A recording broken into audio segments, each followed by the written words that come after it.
Welcome to Riverdale. I'm your host, Bob Barth, and on this week's episode, Chapter 12, Anatomy of a Murder, we are sitting down with supervising producer and writer, Michael Grassi. Archie.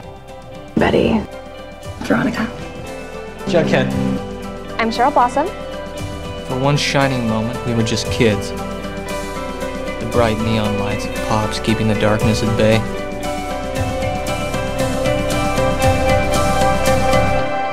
Michael Grassi, thank you very much for sitting down with me this morning. Thanks. I'm excited to be here. This is great. And as we are winding down our season, it's trying to cram the rest of these interviews into a short period of time. So thanks for making the time. I appreciate it. Well, very happy to be here. For those who don't know, you have some great touchstones in television that you've already worked on. Degrassi, The Next Generation. Oh, goodness, yes. Amazing. Well, you're talking to someone who grew up with the original Degrassi OG. Junior High, watching it on PBS. Amazing. And so the fact that it continues on in various iterations is pretty amazing. So are you American?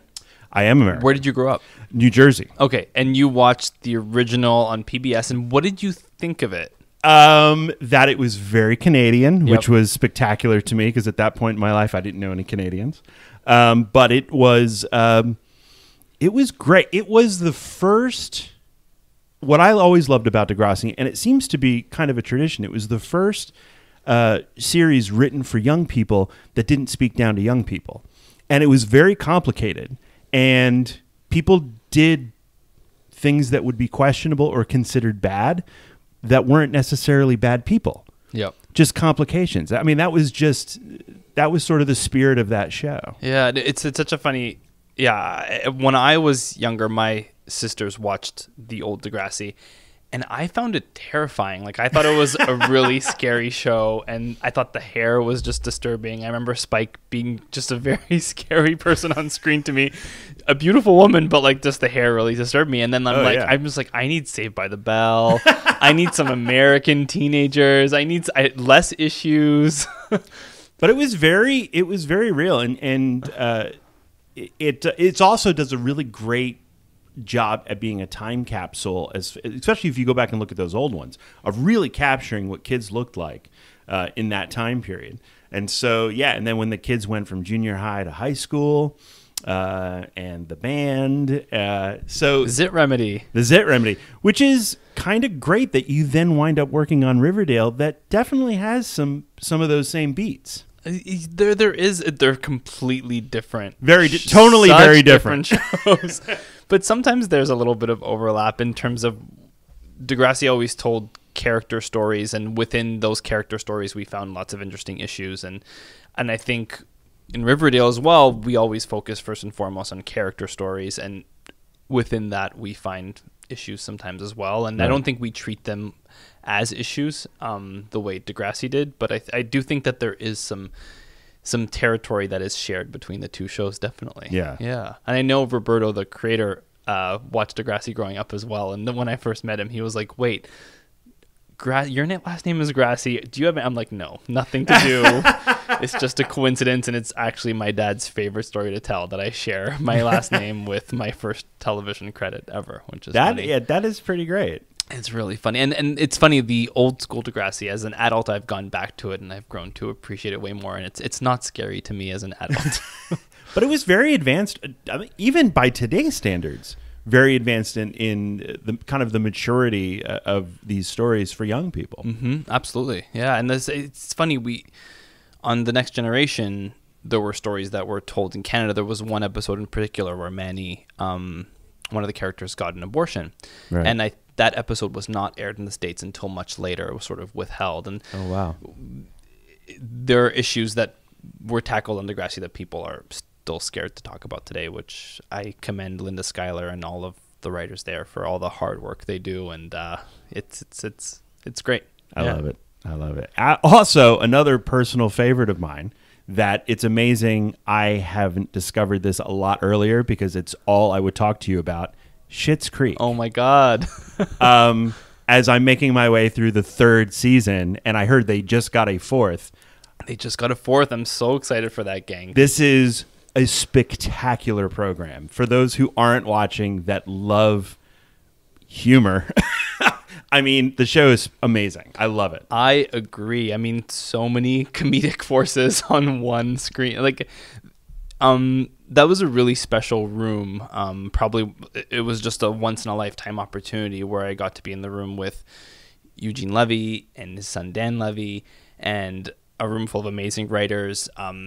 Chris Pozzebon was in there, Vera Santa Maria. I think, Amanda Walsh came in at one point, and she was there for the next season. And I had such a fun time with all of those writers, and Eugene was so amazing in the room, and I learned so much from that gang, and they're making an amazing show that people are loving. So I'm a huge cheerleader of theirs. Absolutely. And Dan is amazing. He's amazing. And it's kind of his baby, right? Yeah, I think it's him and his dad, and I think that they took it out together. But Dan really has his hands in everything on that show, and he sort of, I think it's really, a lot of it is Dan's vision and a lot of his sensibility, and right. It's really through and through, from the sets to the wardrobe to the sort of the tone of the comedy, and this is his first show, and he's gonna have an amazing career. He's going to go on to do amazing things. Well, and the fact that he and his father play father and son on the show, and that Dan is so, he has touchstones of his dad, but he's so authentically original in the most wonderful way. Yep. I could go on forever. No, it's a great And then, show. of course, you enter the Berlanti universe with Supergirl. Yes.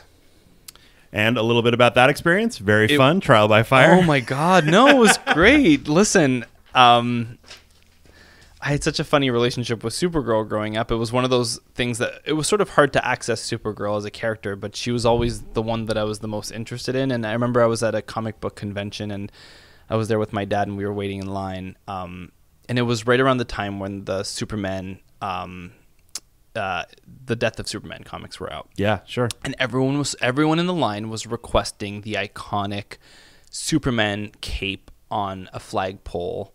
Sort of. Do you remember that image that was on the cover of one of the comics? And sort of person after person was requesting the same image, sort of signed by the I forget his name right now, but by the artist. And I got there, and he's like, "What would you like me to draw?" And I said, "Supergirl."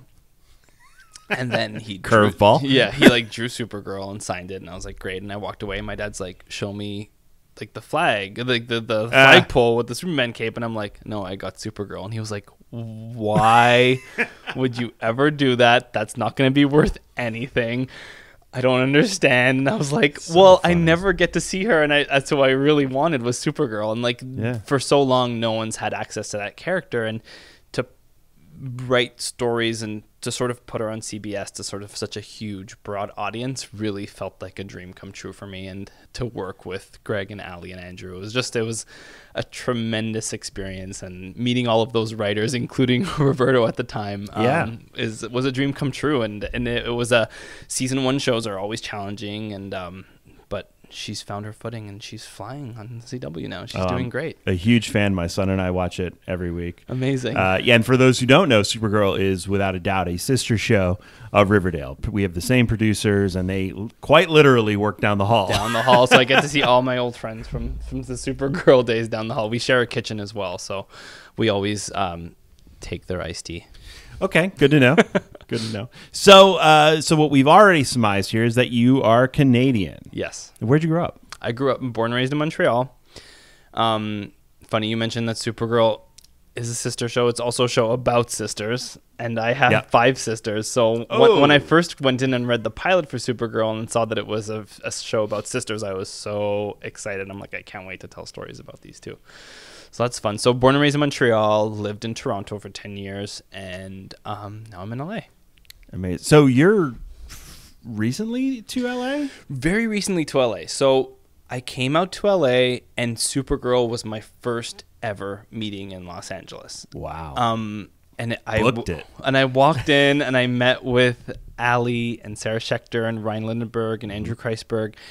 And I was just beyond nervous. And it just felt like it felt surreal. Yeah. And then it ended up working out, and I'm still pinching myself and feel really, really lucky. So it's amazing. So what was the thing when you were a young person? I mean, you talk about your admiration for Degrassi, watching it as a kid, and reading comics. What was the thing that absolutely hooked you, where it became your life's ambition? Wow. Deep questions. I feel like I've always been a bit of a storyteller, whether it's been like on my own writing short stories or just for school. And I feel like this is a lot of people's path, but like in high school, I wrote the school play. And I remember being like just so insanely passionate about it. It was all I wanted to do. And I remember it was about a high school improv team, and I was like walking around describing it as like it's Cruel Intentions meets The Mighty Ducks with improv, and I was 100% earnest and serious about it, and I cared so deeply about it, and I was like, God, I love doing this so much, I just went on and kept writing. You just have to keep writing, and I think that's what I did, is I just kept doing it, and then it turned into work on Degrassi, and I was like, wait, this is a job? I'm like, it was my first job on Degrassi. Felt like a surreal experience, and I had so much fun. Amazing. So did you go to a film school? How did the Grassi thing happen? So there's a program in Canada called Radio and Television Arts, where we would often have similar setups that you have right now, with 2 microphones and a sound mixing board and that kind of stuff. And that's at Ryerson University in Toronto. And amazing program with amazing teachers. And if I hadn't gone there, I don't think I'd be where I am today. Sure. I had an amazing teacher, Michael Coutange, who was like, you should do this, you should write. And I was like, and if he hadn't told me that, I probably wouldn't have. So like those mentors are just really important. Everything. And they're everything. Absolutely.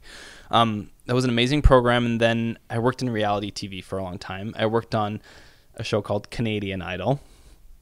So it's just like American Idol, but with Canadians. Exactly. What's not to love? Did that for 3 seasons. I was like a full-time like talent wrangler, where I lived in the Idol mansion, and it was terrifying. Oh my gosh. Yeah, but fun. And I did that for 3 years, and then I knew I wanted to just get closer to sort of scripted television, and I ended up working on the network side. I worked at CTV, which is one of the networks up in Canada, and I worked in the development office there. And I just sort of got I got to read everything. I got to read all of their current programming. I got to read all of their development. And I remember once I was sitting at my desk doing work, and one of the other executives at the time, and who's now a very successful writer, Shanold Edwards, walked by my desk, and she's like, "What are you doing?" And I'm like, "I'm working." She's like, "You have a TV on your desk, and you have a library of hundreds of episodes of television. Why aren't you watching TV?" And from that moment on, I actually walked over to the library, and like I put episode 1 of Degrassi in, and like this is a confession, I hadn't seen it before. And I sort of binged like 5, 6, 7 seasons at the time. Yeah, like sitting at my desk doing work. And then I'm like, wait, I can do this. I can write this show. And then I applied for a coordinator position there, and I started at the bottom and worked. I worked there for a while and sort of got to tell a lot of stories that till this day I'm still really excited about and proud of. So. And that's amazing. And Canada really does have kind of a rich history with Canadian broadcasting and Canadian radio, CBC, of really just a wonderful tradition, and a wonderful tradition in comedy that I've followed my entire life. Why then come to the States? Great question. I just had an urge to tell stories that I wasn't able to tell in Canada at the time. Sure. And part of that is Supergirl. That was a big step to sort of making the big move out here. Mm-hmm. I also came out here for a little while, and I met my now boyfriend, and I was like, that's also a big reason to move out here. That will do it every time. It's one of those things where there's a lot more variety in terms of the stories you can tell here in the States, and there's more work. And not to be this guy, but working in Hollywood was always a dream ever since I was Sure. a little kid, and that was something that I knew I needed to do, and I would have kicked myself if I hadn't done it. So I just had to take the risk and come out here, and I'm glad I did, because the people I've met and the stories that I've told on Supergirl and more recently Riverdale have been really exciting to me. And so crazy now, you are here writing a show that now shoots back up in Canada. I know. Which So is full kind of circle. great. I loved it. I was really excited about that. I'm always happy to go up to Vancouver. It's wasn't familiar with it until Riverdale, surprisingly. And A television hotbed. The way things are going, we will soon be moving up there. it is crazy how many productions are up there right now. It's like I was like, every time I check into the hotel where we stay, it's just like, oh, I'm in the elevator with Darren Criss and he's holding skis. I'm like, or Sure. yeah, it's like there's always something weird happening. There's always somebody. It's like the who's who of every television show ever up there. So It's wild. It's absolutely wild. So that's amazing. So and the fact that you are now have the opportunity from the ground up to help shape what Riverdale is, as we find out in the last week or so that we are going into a second season. exciting. So exciting. Yeah. And for you too, congratulations. Well, thank you. I know probably not supposed to steer us off it, but can you tell me a little bit about your day to day and what you do every day? Oh, interesting. This would be the first time this is I'm so curious. I know you do this podcast and I know you work in post, but I'd love to know what you do. What my day to day is. Okay, sure. So I before I came over here, I was I earned my was a 20-year stage actor in New York. Actually, that has come up on many a podcast talking with our actors. And then when the recession hit, so did Broadway. Wow. And things got really ugly.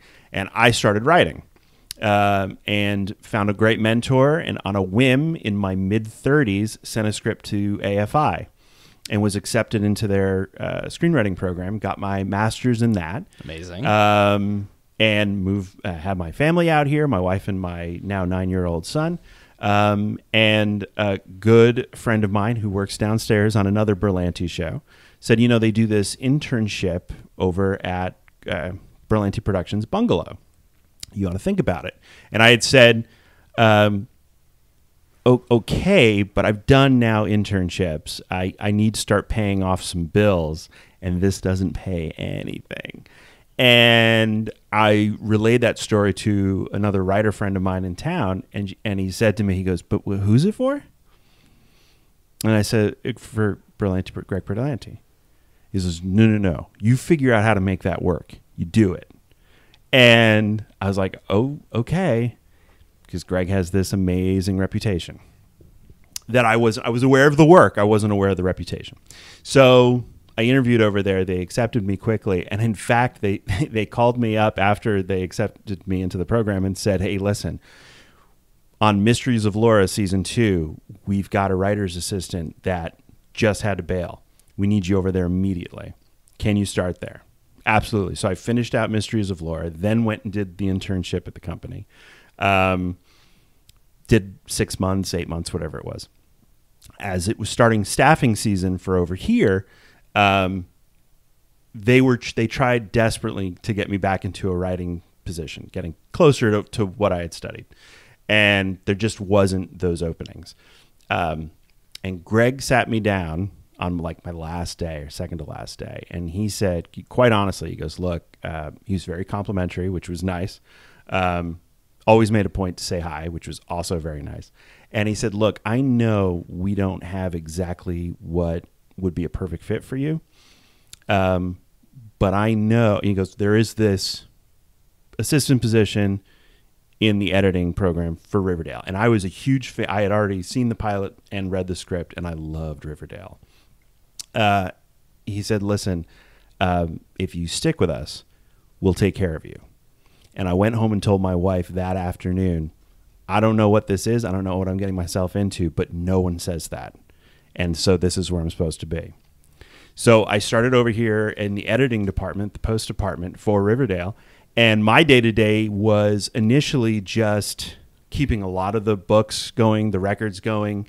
We would get our dailies in from Vancouver, and so making sure that they get to the editors and that we get their copies around and cuts going and getting things to Roberto and getting cuts to Greg wherever in the world he is. And then slowly but surely, I have this musical background. So once our associate producer, Amy Meyerhold, whom I adore, found that out, I wound up working a lot on music. In fact, even some of Archie's sheet music was handwritten by me because I was the only one that knew how to do that. I love that. So I hand wrote a bunch of his music and faxed it north, and it was funny on one of the episodes recently where it came up. I paused the screen real quick, and he goes, I told my son, I went, see that handwritten music? That's your dad. That's amazing. I love that. Baby steps. I love baby that. steps. How old's your son? He's 9 years old. He's 9. So he's really big into Flash and Supergirl and absolutely Arrow. Arrow is a little dark for him, which is crazy considering he does love and enjoy Riverdale. Yeah. But Flash is everything. Supergirl is everything, and I've so enjoyed watching that with him. And Riverdale has been so interesting. I had this conversation with Machen and Natalie, who have younger kids, but we were saying that some of the kissy stuff he hides his head under a sheet with, and it's a little bit more adult. And my wife, we all watch it as a family, so we always say if there's any questions, let's talk about it as a family. But he is he likes he has his favorite characters, but he is all about the mystery. I love that. Like hardcore. Wow. And he, after every commercial break, when we watch it live, when we can watch it live, I know who did it, Dad. And he's stone cold certain he knows who did it. What's his theory right now? I'm trying to think because they just aired episode 7. Yep. I forget exactly where he landed. The last one that he was very certain that it was Mrs. Grundy, especially because she's left town. Wow. It's like, I'm pretty sure it's Mrs. Grundy. She left town. She's suspicious. She is a liar. Yep. And never trust somebody in heart-shaped sunglasses either. In general, I live by that rule. Anyone who is wearing giant heart with a large and oversized bucket of cola, don't trust. But yeah, so that's been my journey. I love that story. That's a great story. And Greg Berlanti is amazing, and I love that he said that to you, and that's he's great. It's a great place to be. It's an amazing camp with so many talented people that we get to work with every day. It absolutely is, and they do a really good job of kind of shifting people around so that the thing that was said to me and tends to be proven time and time again that Greg likes familiarity, and he doesn't like when people that he is familiar with leave, and he'll track people down and bring them back into the fold. I love that. Yeah, because it makes for there's a short amount of time to do these things. And the stakes are extraordinarily high. And it's one of those things that makes it very difficult. And that's in general about this business. It makes it very difficult to break in. But once you're in and you can prove yourself as a reliable human being, there's work to be had. So I'm forever in his debt and forever thankful, especially being not a 20-something doing this. So when the podcast thing came up, I had pitched it to Roberto as, something that had been done on other shows, not on the CW before, but would he be interested? And Roberto was very excited. He had done it on Looking, one of his other shows, and it took some convincing of the network and the studio, but eventually, after the pilot premiered, they were like, yep, go ahead, do it. And the fans have been fantastic. All of you listening, we've 21,000 downloads of this podcast. That's amazing. And the responses are great, and we love the fact that you guys share it. So it's been a true love. And thank you, Michael, for asking that to tell. I've never had the opportunity to tell that little story. I love that. I'm so excited of it. That's a great story. That's a great story. So I think we'll go into the episode, right? Great. So this is chapter 12, Anatomy of a Murder. Did you come? The fans always ask this question: was the movie title your pick?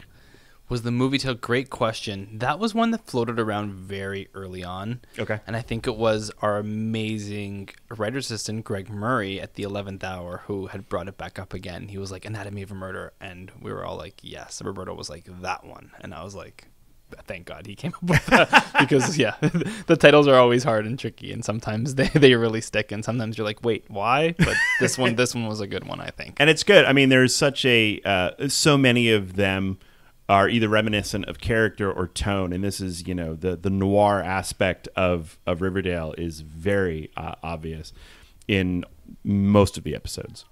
So this is a great title, as always. So at the beginning of the episode, someone has planted the gun at FP's. That's what we've discovered. The kids come clean to their parents about the trailer and decide that FP is innocent. That was a really fun scene to shoot because it was done in multiple pieces. Machen had a bug that day and had to step out of set, so we actually had to shoot Machen's piece completely separately when we didn't have all the actors there. So I remember I was hiding behind some sort of weird lighting structure and reading Fred's lines and maybe Hermione's lines and Mary's lines, and it was a strange, surreal experience to shoot it in pieces, but hopefully you didn't notice when you were watching it, but no, that was shot all. on over multiple days with different combinations of cast in the room at different times. But yeah, the TV magic. Amazing. So let me ask you this question. When you're up there on set, and for those that don't know, the writers, it is not standard on every show, but on many shows, and this show in particular, the writer of the episode goes up to set to be there for the shooting. Because while the directors come and go, they will direct an episode of our show, then direct an episode of another show not connected at all. The writers are here for the entire time. So they wind up being a great touchstone for the director in particular to go to and have questions about tone, style, anything that kind of makes it a cohesive episode of a series. That said, you're on the set for your episode. How much rewriting are you doing on the set? Not that much. The episodes are so heavily vetted before we land. Sort of after the table read, Roberto sort of brings the script back into the room, and we always sort of take a really close look at it before. But it does happen, and it's funny whenever I'm on set. We're in constant communication with Roberto, and it's his vision, right. And it's his, and we're always trying to represent that and make sure that Roberto's vision is being sort of captured at that very moment. And there was one last minute rewrite for one of the scenes in this episode where we had finished blocking the scene, and Roberto called me. He's like, there's a shift in 113. We need to rewrite this scene immediately and quickly. So it was done on the fly, and it sort of worked with the blocking that we had done, but sort of it was a bit of a white knuckle experience, but the cast was amazing. It was a Hermione and Veronica scene, and they're pros. They handled it. Well, and we've talked about this on previous episodes, but every episode is shot in 8 days. Come hell or high water, 8 days. And so you have a very set amount of time in which you can film all of these scenes.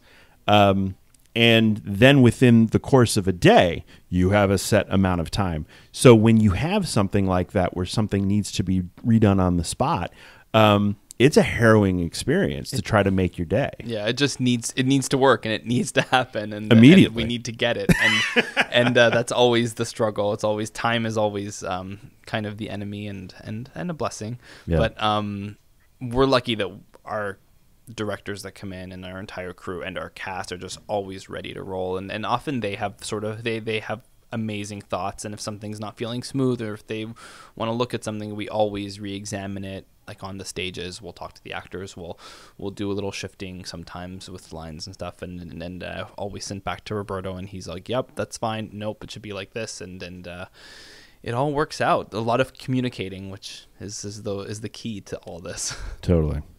Absolutely. Back into the episode, let's see. Betty's lying in bed, staring at her homecoming dress, and texts Archie. We discover Jughead has snuck out of the Andrews house. Jughead, then we find him. He's on a payphone, trying to talk to his mom. It's not going to work out. He's trying to get to his mom, trying to get to Jelly Bean, and for whatever reason that is unbeknownst to us, he's not invited. And he's crushed. Once again, poor Jughead. He's on both sides, mom and dad. Nothing but disappointment.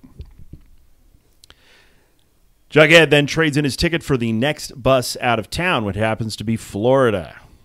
It's where all of your troubled people go. Florida. Back over to the lodge apartment. Hermione is rifling through passports. She's guilty. She's going to pack a bag. She has bribed the mayor. She has forged signatures, and she's paid off the serpents. She's in trouble. Hermione's in trouble. Back over to the bus station. Archie and Betty are looking for Jughead. Veronica calls on Archie. They all meet up at the chocolate shop. One of my favorite sequences is just cutting to Veronica where she's lying down on her couch and playing with like the drawstring of her pajama.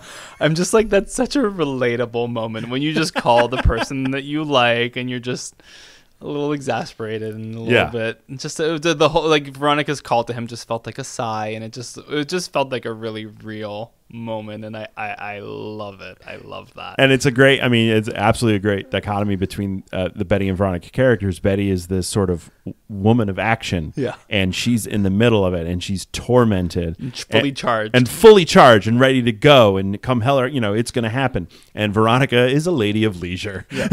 I love that cut too. It's one of my favorites. Yeah, it's great. So they find Jughead, and they have decided discovered that someone has planted the gun at FP's. Back over to the sheriff's station, FP is going to tell his side of the story to Sheriff Keller, and the question comes up: did you kill Jason? What he says is that he'd kidnapped Jason when they were supposed to hold him for ransom. He escaped, and Sheriff Keller meets the gang outside and tells them that FP did indeed confess to the murder of Jason. Act 2, the Blossoms show Polly the newspaper. And Mr. Blossom says, I looked our son's killer in the eye, and I finally have peace. And we cut to that very intense stare. He really looked him in the eye. Yeah. He really did. Very... unsuspiciously, too. Exactly. He's a decent human being. Over at Riverdale High, Jug tries to apologize to Cheryl. I love this scene. I just rewatched this, obviously, before we were sitting down to speak here. And it is one of the moments in this show that I think makes it one of the things that makes it a really special program. This is brutally honest. This is Jughead coming in and taking responsibility for the actions of his father to someone who is crushed. And you then get to see, it's in the writing, it's in the performances, it's in the directing. Cheryl gets up in frustration, takes some swings at him, and Jug just stands there.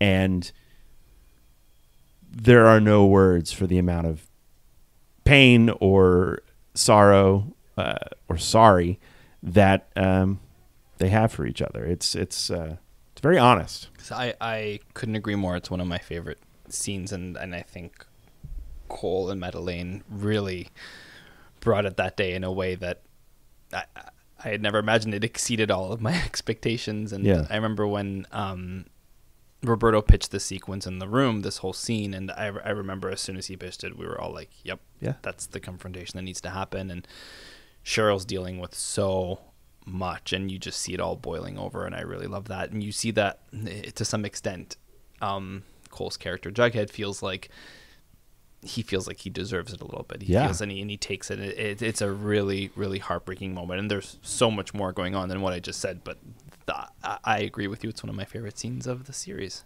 Well, and Jughead is in this, he's in this mode of trying to deal with all that's happening around him. And you're right. He wants to feel pain. He wants to be punished. And it's a lot of that sort of changes his course of actions in this episode in particular. But once again, these are the scenes that make Riverdale, give Riverdale its grounding. Otherwise, some of the over-the-top performances that are wonderfully over-the-top and operatic, and this, the murder mystery aspect of it, this could easily turn into a kind of large cartoon. But these moments are what bring us back, and this is why we invest in these characters. It's just so well done. After that, back over to the Riverdale High girls' bathroom, Betty tries to understand Cheryl's behavior. Shows the Nana's ring. Betty's convinced FP is innocent. But for the first time, Jughead is done. Jughead has defended his dad and has said, I'm going to give him one more chance the entire time. When a lot of people probably wouldn't have. A lot of people probably would have quit a lot earlier. Jug's just at a breaking point. Yep. And he's not going to defend him anymore. He doesn't understand him. I think he's tired of being rejected by him. And I think he's also, the other thing that comes across is that he doesn't, it's exhausting trying to help Betty defend him when you just don't have any fight left in you. Yep. Back over to the Andrews house, Fred and Archie fight about the family. Jug overhears. Fred's obviously Dad of the Year, which I have to say every time he comes up. He loves Jughead. He's trying to do the right thing, constantly trying to do the right thing. But the reality of it is, this is a dangerous situation that keeps getting more and more dangerous. Yeah.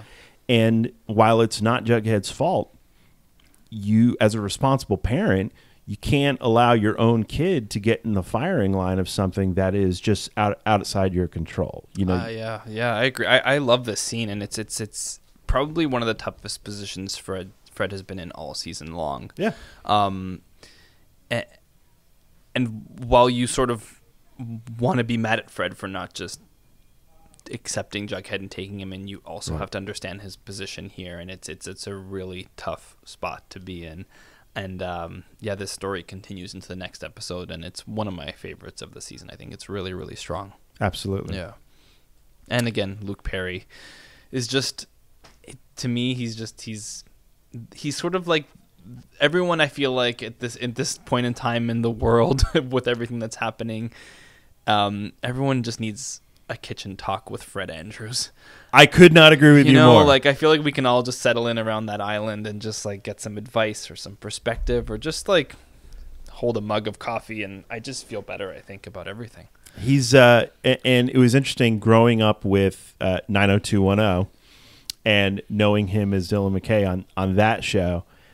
So many years later, seeing the pilot of this, and that pilot scene where he has that porch conversation with Archie, it goes from being stunt casting to going, no, this guy was born to play this role. Yep. He is so good and so authentic. And it's so nice to have a parent who really tries to do the right thing when so many others just aren't. Yeah, I agree. It's a nice, in the end, he smolders on screen at all times. He's just like, he's always like us, always smoldering Luke Perry. And also, I've had the pleasure of meeting him several times, and just one of the nicest guys in the world. Such a nice guy. Yeah, I can't believe. I feel so lucky that we get to work with him. He's amazing. He's great. Yeah, it's great. Okay, so then shortly after that, back over to the Cooper house. Betty's unable to sleep. Hears a loud thump in the basement. Runs into Alice, who has a gun. Well, note that is Miss Grundy's gun. Oh, right. That she's kept all season long since episode 4. She's just tucked that away for for the day when she would hear someone rifling through her drawers in the basement, and You I think never she know. was really excited to pull that out and sort of take it downstairs. But yeah, And it's such a great beat where she pulls the gun out. And Betty's like, Mom, what are you doing? what are you doing? But Alice knows how to handle herself, yeah. without a doubt. Yeah. In a very frightening way. They get down. A masked Hal is shoving files into a bag. Yep. He's going to tell them everything. He tells the real story about the Coopers and the Blossoms. Hal stole the files. And we learn something very interesting here. FP, who has claimed to steal the files, in fact did not.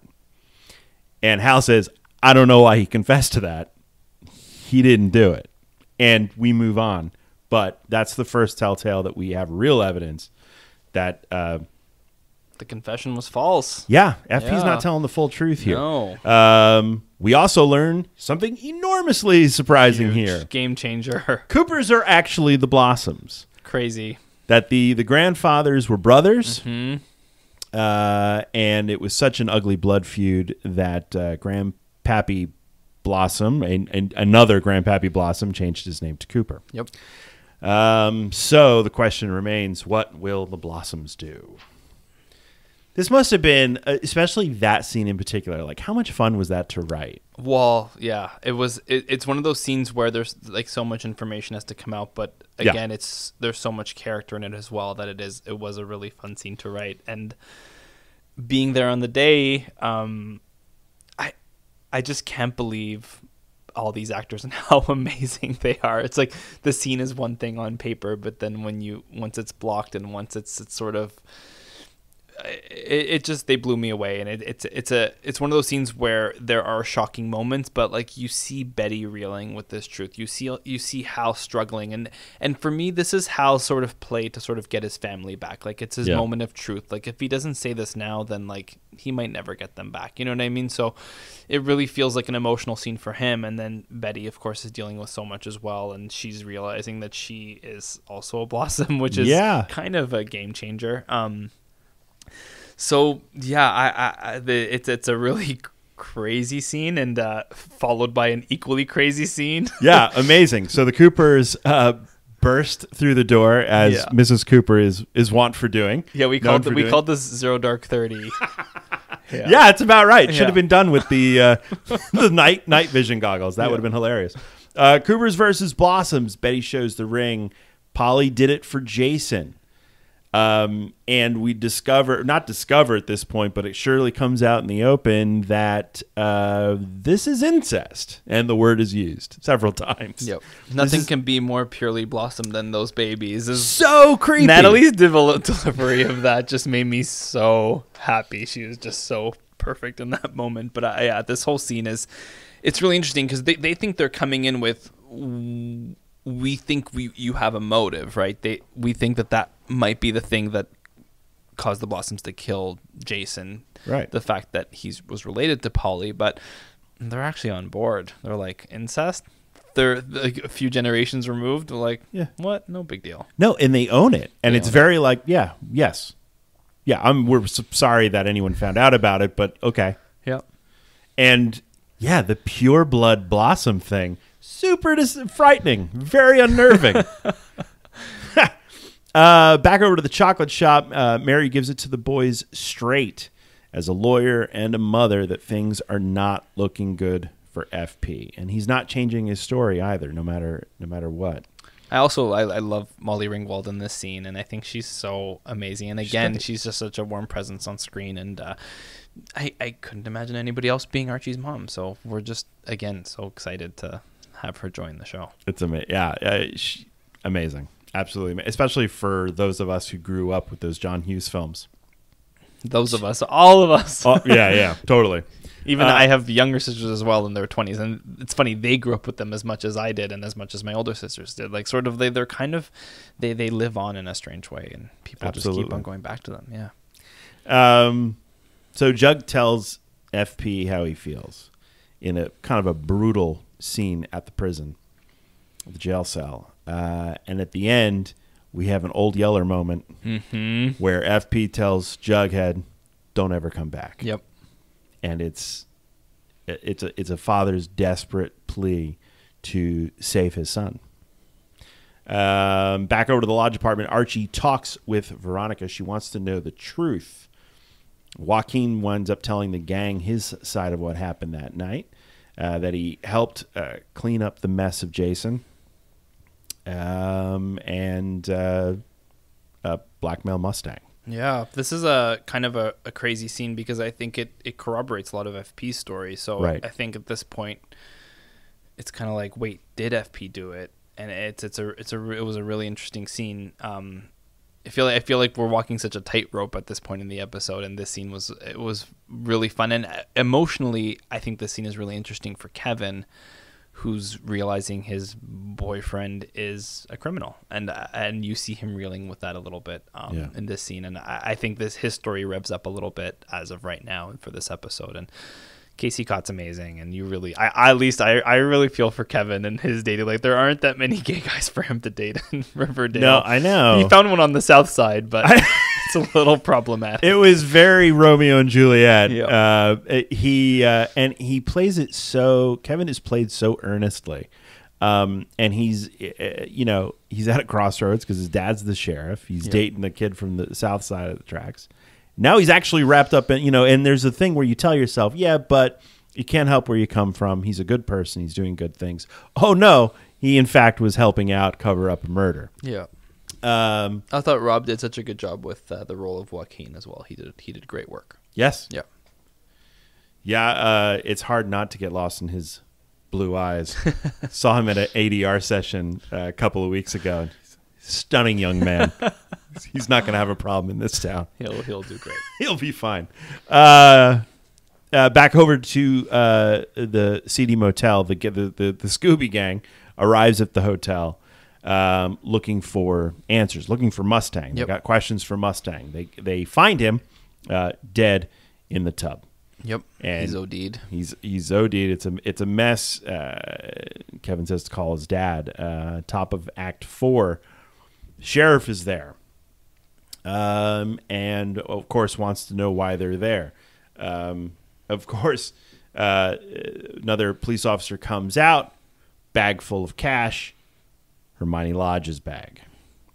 Is it, or is it Hiram Lodge's bag? So it's true. It's HL. The initials on the bag are HL. So That's I true. think at first Sheriff Keller's like, Hermione Lodge, why are initials on the bag? And I think Veronica at this point is tired of it, and she kind of steps up and she's like, Hiram Lodge, Sheriff. And it kind of feels like a nice moment for Veronica where she's sort of, she knows her dad's involved somehow, right, and she sort of like wants to deal with it, and her mom doesn't. And I love this moment, and you sort of see that on Hermione's face. She's tired of being sideswiped by all this stuff, and like she's just like, it's, and the realization that, oh my God, is Hiram involved in all this, sort of really hits her in a big way, as we see in one of the scenes coming up. And absolutely, which I think was one of my favorite scenes in the episode as well. It's a sort of a small scene, but we get to see Veronica really be there for her mom and support her emotionally. And she's just, she has a lot to deal with. She has a lot. I mean, when Marisol was here, we talked a lot about that character, and it's so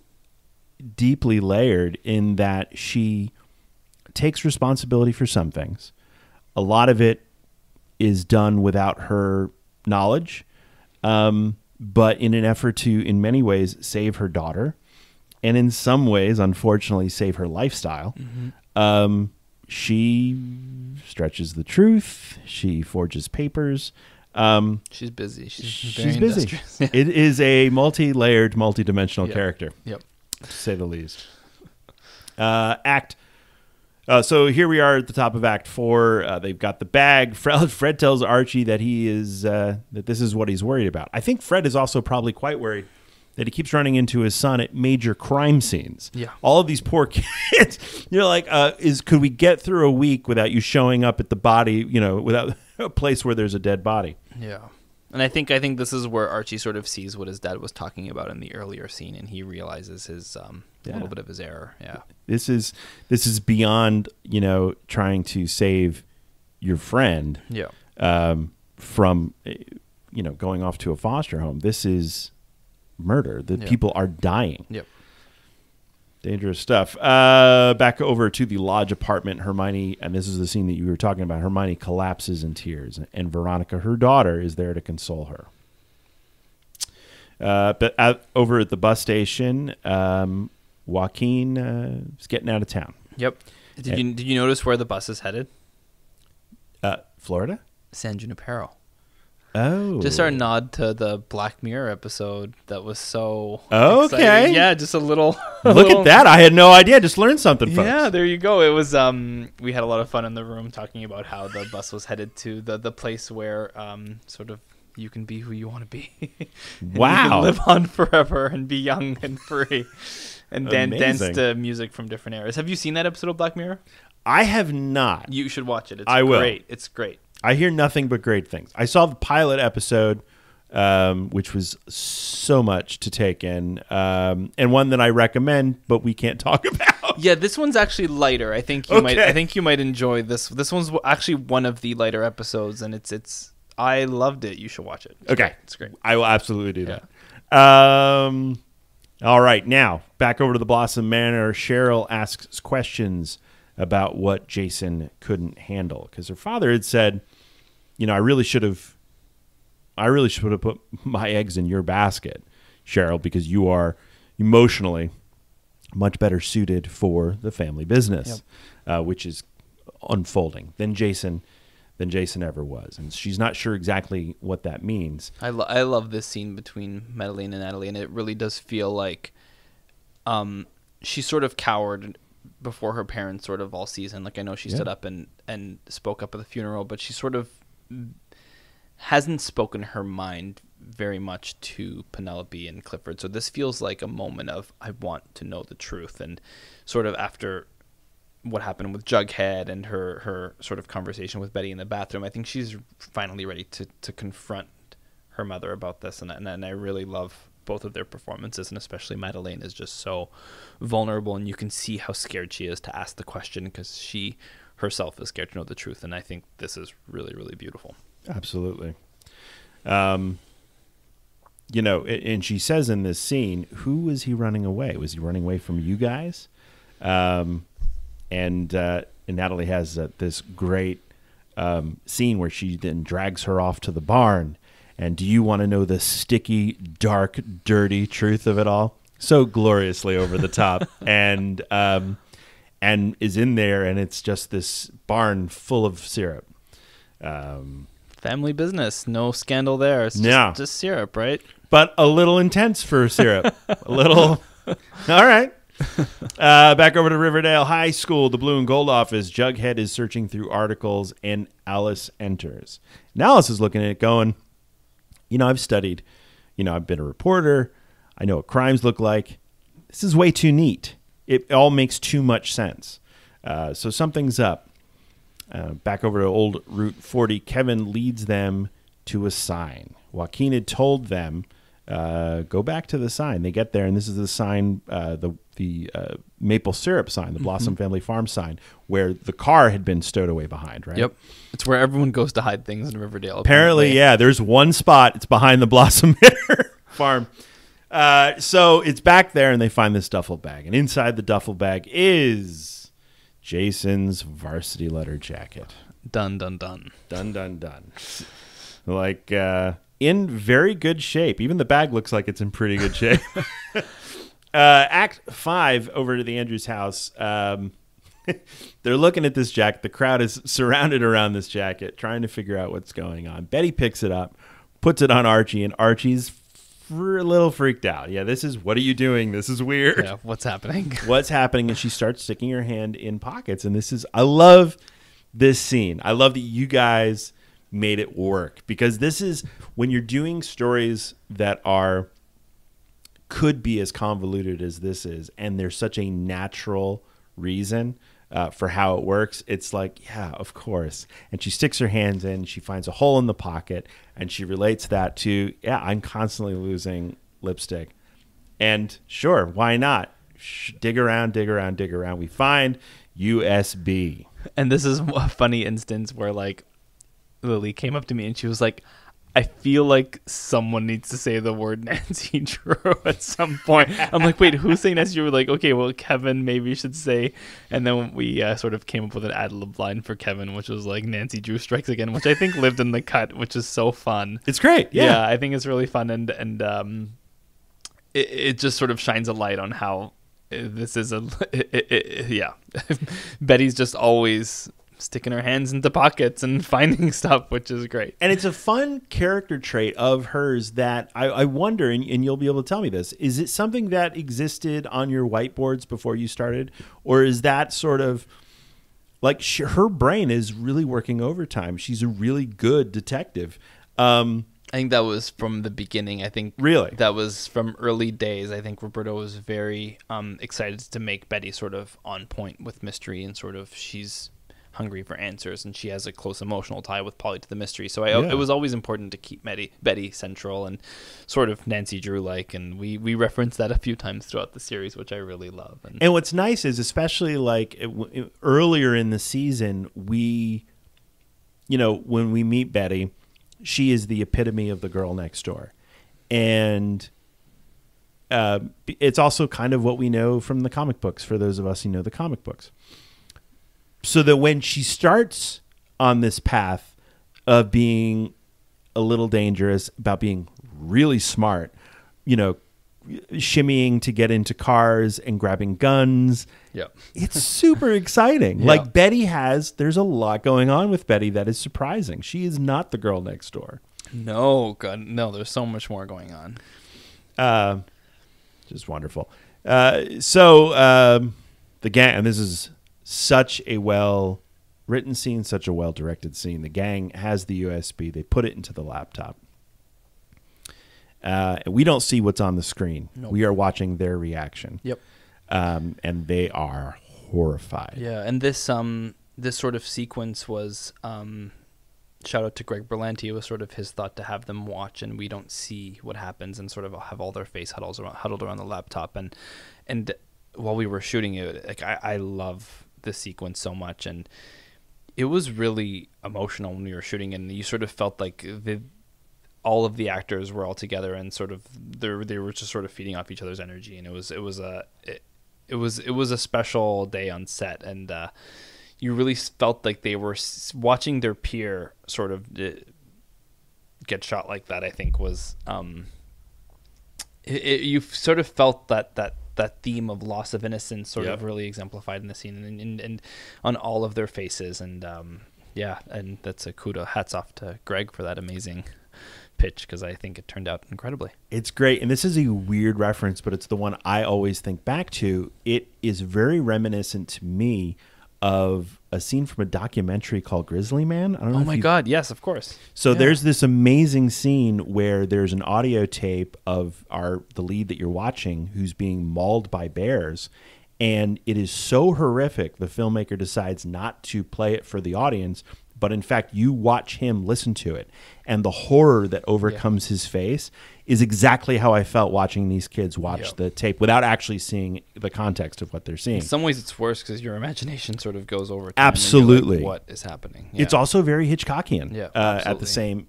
in the same way. But look at that. Mr. Berlanti saves the day once again. He's a good man. But it's such a great scene. And of course we cap that scene with Betty runs off, grabs the phone, calls Cheryl, get out. I love that urgency. So great. So great. Get out of the house. And it's funny, when Madeleine, we were shooting this next scene, Madeleine had asked me to sort of be the other side of the phone call to get her to that place, which is something I'd never done before on set with an actor. Really? So I just was channeling Betty, telling her what's happening, and sort of a take after take had to sort of, and I'm like, I don't want the editors to hear any of this of me doing the other side of the phone call. So I'm glad that never surfaced anywhere. No, I don't think I heard that take. God. I think it was just on her end. Good. That was really fun to work with Madeleine and get her there, and she's just amazing. And we did so many different versions of that. We sort of did one that was a little more emotional, one that was a little more stoic, and I think she did such an incredible job. She can do it all. Yeah, she can really do it all. She's and this is such a powerful scene. It's such a wonderful combination of direction and music and staging. A calm washes over her. Yeah.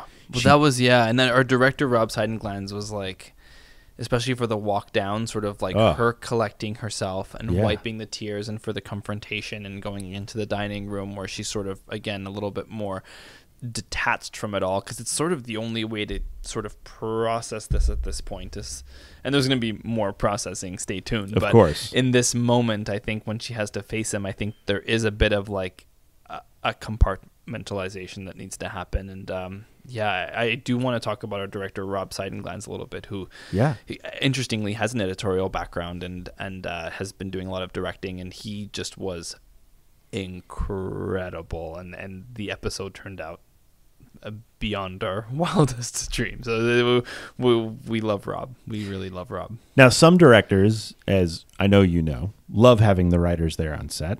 Others do not. Did he come to you with? Rob was great. Yeah. Rob was just, he knew what he was doing every minute of every day, and he was so collaborative, and he was great. I have nothing but praise for that man. Excellent. And that's the key. You know what? About all our directors were really. Season one is always a challenge on TV shows, and we had amazing people. Yeah, that's without a doubt.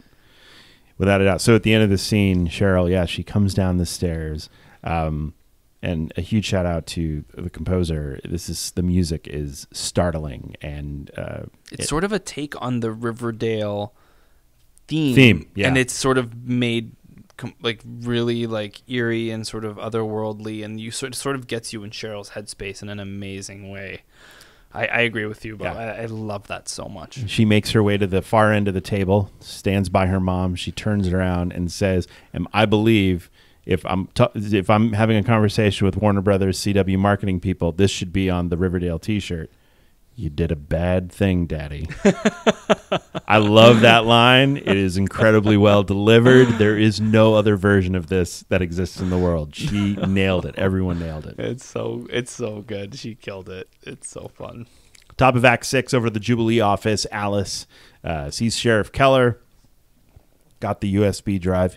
You need to see this. And now we're going to flash back from the gang, and we're actually going to see what they've seen, which is that Jason was shot point blank with a gun to his head by his father. And it's brutal. It's all leading up to that. So Clifford, and this is what we learned, Clifford had actually gone to FP and threatened to kill Jughead if he didn't take the fall. And this explains the reasoning behind all of that. Yeah, so it's interesting. One of the big questions of the episode was, why is FP lying? Who is he protecting? Who is he protecting? And we think it's serpents. We think it's who knows who. And then to reveal that it's his own son, I think is a really moving moment. And I love that reveal at the very end. I think it's really nice. Yeah, it's this penultimate episode is spectacular. So well done. Thank you. It was a challenging one, but a lot of the pieces did come together in the end. So, towards the end here at the Andrew house, Archie and Fred say goodbye to Mary. She's heading out of town. Really moving scene. Yep. Sad to see Mary go. Absolutely. Hopefully, maybe there's an opportunity for her to come back at some point. Maybe. Also kind of disappointed that Molly was like, why is no one driving me to the airport? I was like, oh, good question. We've already blocked the scene a certain way, and we need Fred to stay with Archie. But we're out of money. There's an Uber outside for you. Don't worry about it. That's hysterical. That's so funny. That's exactly what my wife would say. Why? How come no one's driving me? Blossom Manor, the police race towards the gate of Thornhill. And we have our big reveal. Now, unlike every other episode that we've had of Riverdale, every episode sort of ends with a cliffhanger. And we actually do have kind of a bit of a cliffhanger, but we close the door on the Clifford Blossom aspect of this. They open the barn door where all the syrup is, and sure enough, hanging by the noose is Clifford. He has killed himself. But the question remains, why? Which sort of hooks us right into the last episode of the season finale, which I can only speak for myself, but it's my favorite episode of the season. 13? 13. I am feeling very much the same way. And can't wait for audiences to see it because it's amazing. It's everything and much more. And beautiful. Oh God, yeah. Lee Toland Krieger, who directed our pilot and episodes 2 and 3, is back for episode 113, and it's a special one. And I can reveal this on this episode that on the next podcast we'll actually be speaking with Lee. Yay! And talk about his journey. He's in Atlanta right now shooting a pilot, and we're going to do an over-the-phone interview and talk all about Riverdale. Very excited to have that. That's really fun. So we have a couple of quick questions here from the crowd over on Twitter. So this is the first one's from Martin Minza. Do you find it challenging to take these iconic characters in new, mature, and interesting directions? Gosh, I think it would be challenging if we weren't taking them in new, mature, and challenging directions. I think if we were trying to sort of write them within the constraints of sort of what the comic was and what the cartoon was, I feel like we would be handcuffed. I feel like we exploring who these people are and what they want and their love lives and their crazy family lives is the only way to tell these stories. And I think it's in a way easier to sort of tap into the dark than if we were telling the sort of the lighter stories. So I'm very grateful that Roberto created a series in which we can tell these types of stories.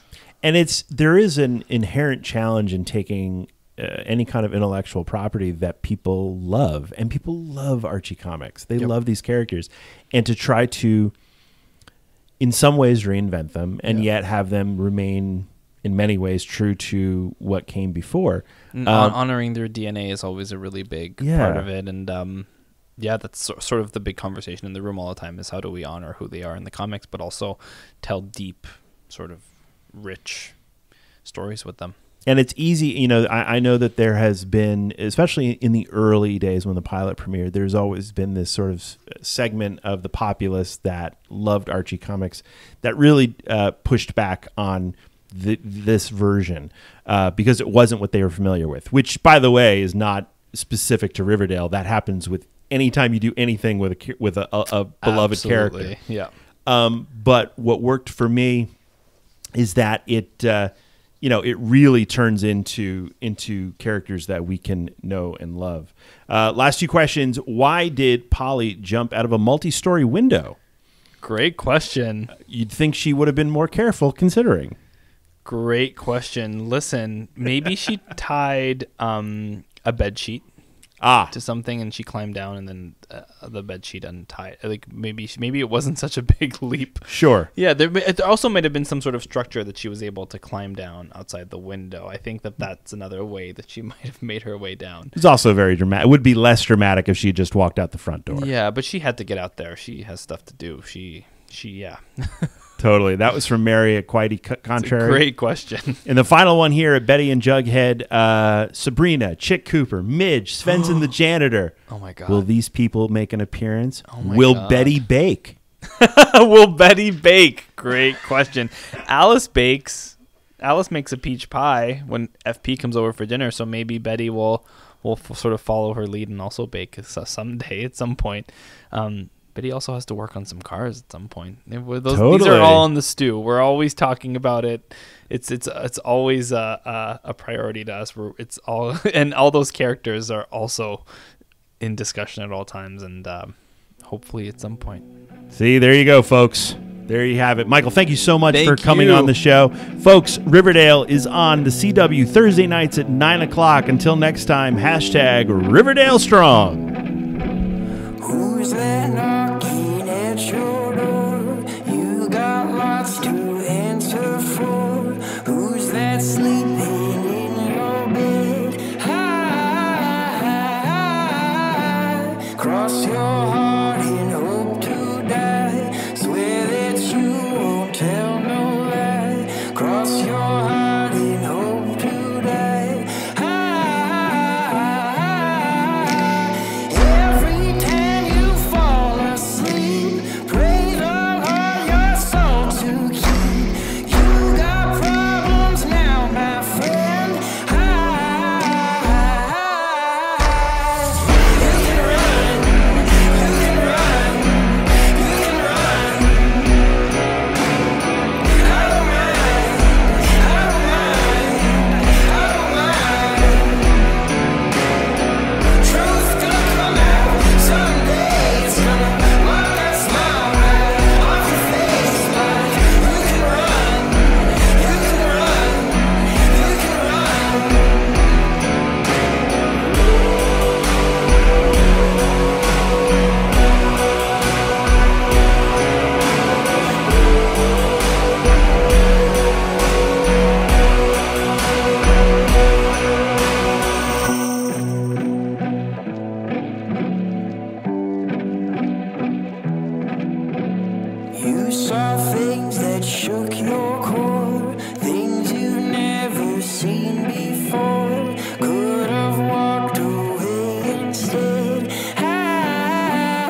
Truth gonna come out someday. It's gonna wipe that smile right off your face. But you can run, you can run, you can run. Rick, move your head.